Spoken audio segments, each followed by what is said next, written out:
Baik, assalamualaikum warahmatullahi wabarakatuh. Pada video kali ini saya akan menjawab beberapa pertanyaan yang sudah dilontarkan kepada video saya sebelumnya. Nah, di sini ada 3 pertanyaan. Sebelumnya saya bacakan dulu untuk pertanyaan yang pertama.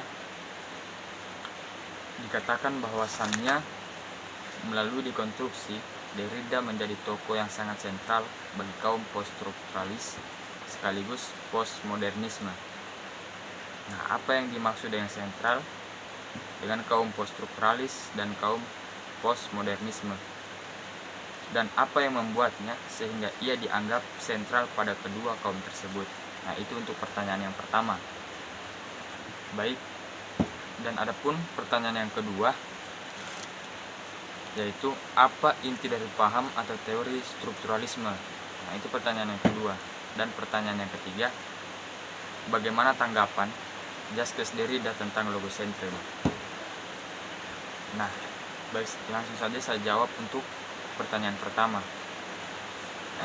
mengenai sentral.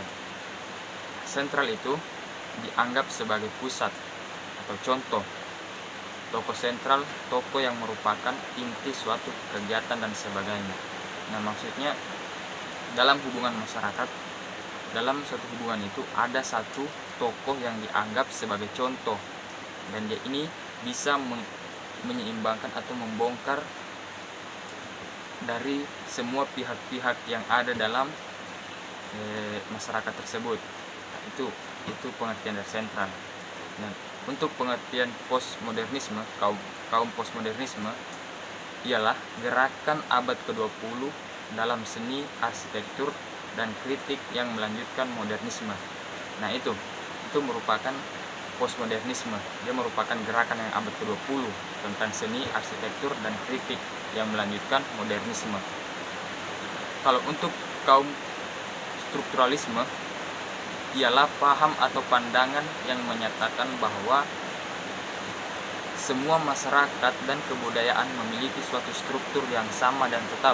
Artinya dalam hubungan masyarakat itu sudah mempunyai kebudayaan, adat kebiasaan yang sudah dari sononya memang tetap akan berjalan turun-menurun sampai ke anak cucu mereka. Nah, itu tetap dorang jalankan, tidak ada lagi perubahan. Nah, itu. Dan mengapa Jacques Derrida ini dianggap sentral dalam kedua kaum tersebut? Karena dia merupakan sebuah contoh. Dia mampu untuk membongkar, dia mampu untuk menyeimbangkan kedua kaum tersebut. Dia mampu memberikan saran dan apa segala macam itu dia bisa. Nah, makanya dia dianggap sebagai sentral dalam kedua kaum tersebut. Dia dianggap contoh. Nah, gitu. Nah, untuk pertanyaan selanjutnya mengenai apa itu paham dari teori strukturalisme. Nah, secara definitif, strukturalisme berarti paham mengenai unsur-unsur, yaitu unsur itu sendiri dengan mekanisme antar hubungannya di suatu pihak antar hubungan unsur yang satu dan unsur lainnya, atau merupakan paham dan pandangan yang menyatakan bahwa masyarakat dan kebudayaan memiliki suatu struktur yang sama dan tetap.